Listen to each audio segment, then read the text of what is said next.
Dans le cadre des manifestations d'Octobre Rose 2011, les méfaits du cancer ont contraint quelques corps de métier de la médecine à se réunir à la médiathèque du Lamentin pour débattre des avancées médicales au terme de recherche.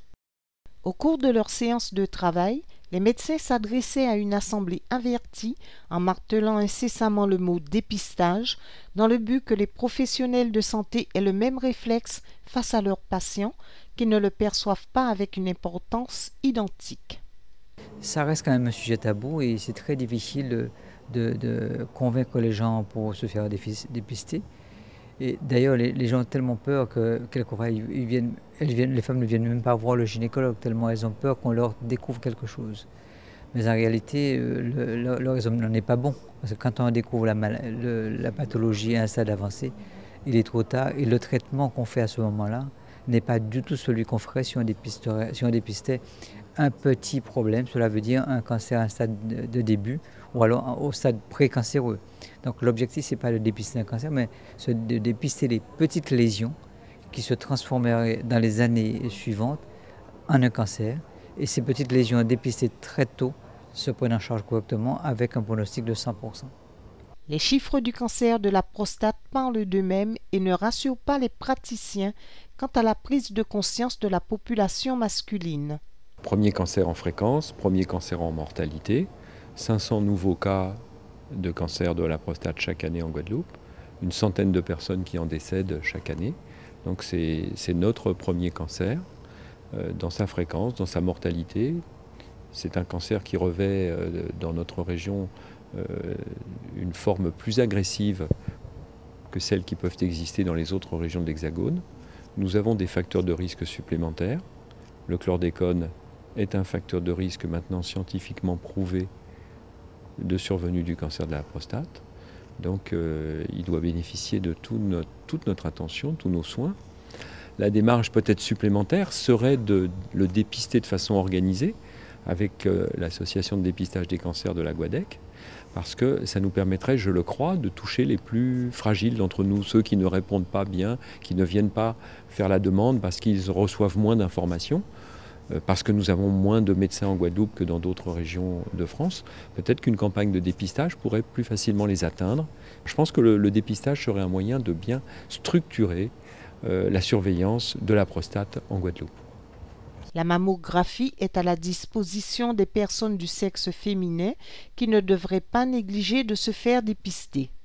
On a un taux de participation au dépistage organisé des femmes de 50 à 74 ans qui est de 51,7%, c'est-à-dire grosso modo celui de l'Hexagone.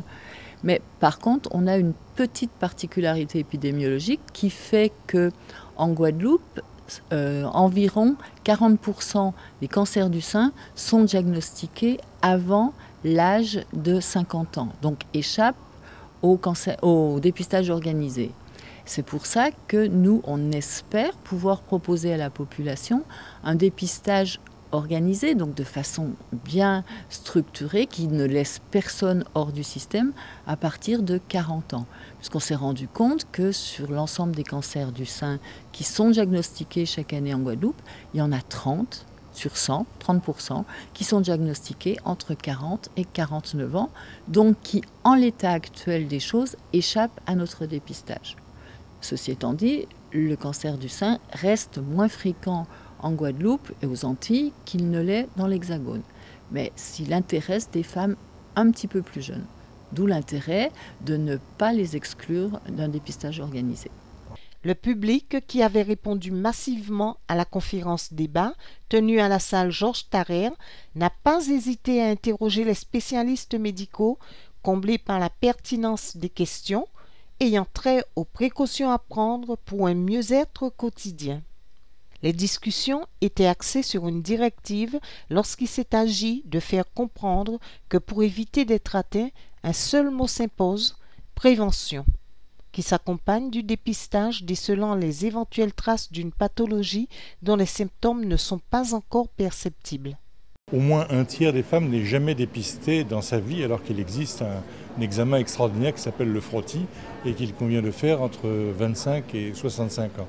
Et je crois qu'il faut sensibiliser les femmes à interpeller leur médecin généraliste pour qu'ils fassent cet examen-là. Il y a en fait deux moyens de faire la prévention du cancer du col. Le premier, c'est effectivement par le frottis pour repérer une anomalie liée au virus papillomavirus responsable du cancer du col. Puis une autre façon de faire, c'est de proposer la vaccination aux très jeunes, aux adolescentes autour de 14 ans, de façon à ce qu'elles puissent s'immuniser contre le virus HPV et qu'elles ne développent pas plus tard dans leur vie un cancer du col. Nombreux sont les stupéfaits à l'annonce de la responsabilité du papillomavirus dans certains cancers des voies aériennes, alors que ce virus a toujours eu pour habitude de se localiser dans les organes génitaux. Il y a un virus, papillomavirus humain, qu'on retrouve dans les cancers du col et que depuis une dizaine d'années, on a pu le mettre en évidence dans certains cancers de la sphère ORL, c'est-à-dire les cancers de la base de la langue et plus particulièrement des cancers de l'amygdale. Alors c'est un virus qui reste présent au sein d'un organe lymphoïde et qui va au cours du temps, grâce à ce qu'on appelle des oncoprotéines, développer un cancer qui va induire l'apparition de cancer. Donc ce sont des cancers qui ont la particularité de ne pas être dépendants du tabac et de l'alcool, parce qu'en principe il existe un grand tabou, les cancers ORL sont liés au tabac et à l'alcool, ça reste un risque majeur quand on fume et quand on boit d'avoir un cancer de la sphère ORL. Et actuellement, il y a ces, je dirais, nouveaux cancers entre guillemets, où avec une apparition de cancer suite à la présence de ce virus. Alors la particularité de ces cancers, c'est qu'ils surviennent chez le sujet jeune, entre 19 et 40 ans, et ce sont des cancers qui sont sexuellement transmissibles. Jusqu'à présent, on n'a pas mis en évidence d'autres facteurs pour expliquer la présence du virus au sein de la sphère ORL, mais simplement lié à une transmission sexuelle. Se voit souvent chez des patients qui ont des rapports sexuels multiples, avec de multiples partenaires, et qui pratiquent les rapports bucco-génitaux. Ceci explique le déplacement, comme vous dites, de l'HPV au niveau du col ou au niveau de la verge chez l'homme à la cavité buccale. Pour éviter tout effet de surprise malheureux, la médecine a mis tout en œuvre pour que l'on soit informé des modifications de notre état de santé, simplement en effectuant un dépistage, nous donnant l'opportunité de devancer la gravité de toute pathologie.